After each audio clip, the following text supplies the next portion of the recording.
ఎవరికన్నా తెలుసునమ్మా, చెట్టు పుట్టి చెట్టు వేసిండ్రు కదా, ఆ చెట్టుకు ఆయుష్ ఎంతో తెలియదు. మనం చచ్చిపోతున్నాము కానీ కదా. మా ఊరి దగ్గర ఒక చింత చెట్టు ఉంది, మా అబ్బ కాలంలో ఉండదని ఇప్పుడు ఉంది. అది ఎప్పుడుంది? మా జేజన మేము మా ఊరి నుంచి వేరే ఊరికి పండాత్మక ఊరు ఉంది, ఆడికి స్కూల్కి పోతూ ఉంటాం మేము. ఆ స్కూల్ పోయేటప్పుడు ఆ చెట్టు ఎంత విస్తరించిందంటే అది ఇంకా చింతకాయలు కాసినప్పుడు ఎన్ని రాలుతాయో కింద. అవి మేము స్కూల్ పోయేటప్పుడు జోలు పెట్టుకుని ఇంటికి వచ్చాం మేము కదా. అది మా జేజన కాలంలో, మా నాన్న కాలంలో, నా కాలంలో ఇంకా ఉంది. అది ఆ చెట్టు ఇంకా ఉంది. అంటే ఎప్పుడైతే ప్రభు యందు విశ్వాసం ఉంచుతామో అప్పుడు వారికి ఆయుష్ ఉందంట.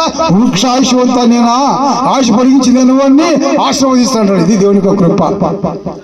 అందుకే లోకంలో ఉన్నప్పుడే గమనించాలా ప్రభు కృప ఎంత గొప్పది అని. ప్రభు కృప ఎంత గొప్పది. అందుకే మన బిడ్డలను ఏం చేయాలంట? ప్రభువులో పెంచుకోవాలంటాడు. ప్రభువులో పెంచుకున్నప్పుడే మహిమను చూస్తాం. ప్రభువులో పెంచుకోకపోతే ఏమైపోతాము? ఒకటి ఇంతలో మా వాళ్ళ చెప్పట్లో బోరింగ్ కాడ ముఖం కడుకుంటాడు. వచ్చి ఏంది రాయ ముఖం కడుక్కున్నాడు, ఇంటికి కడుక్కోకూడదంట. ఉండంకల్ చెప్తా ఉన్నాడు, కడుక్కున్నాడు. ఏం చేసినావురా? నేను స్టార్ తింటా. ఏమంట? స్టార్ తింటా. ఇంటికి పోతే వాసన కొడుతుంది, మా అమ్మ కనుక్కుంటుంది, మా అమ్మ కొడుతుంది. అందుకే ఏం చేసి తెలిసిన, మా అమ్మ నాకు డబ్బులు ఇస్తుంది. ఆ అంగట్లో అంబాడి ఆకు బడ సొప్పు కలుపుకొని తింటాడంట.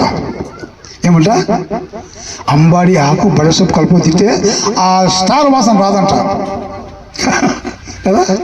ఇది ఒకవేళ పెంపకం ప్రభువు లేకపోతే ఈ విధంగా ఉంటుంది. అందుకే అంటాడు, నువ్వు ఎంత నమ్మదగిన దేవుడు కాబట్టి మనం కృపలో ఆయన కృప మన పిల్లలు నమ్మకంగా పెంచుకున్నప్పుడు దీవించబడతాం. ఒలివుల మొక్కల్లాగా ఉంటారు ప్రభు యొక్క కృపలో. అందుకే ఇక్కడ ఏముంటుంది?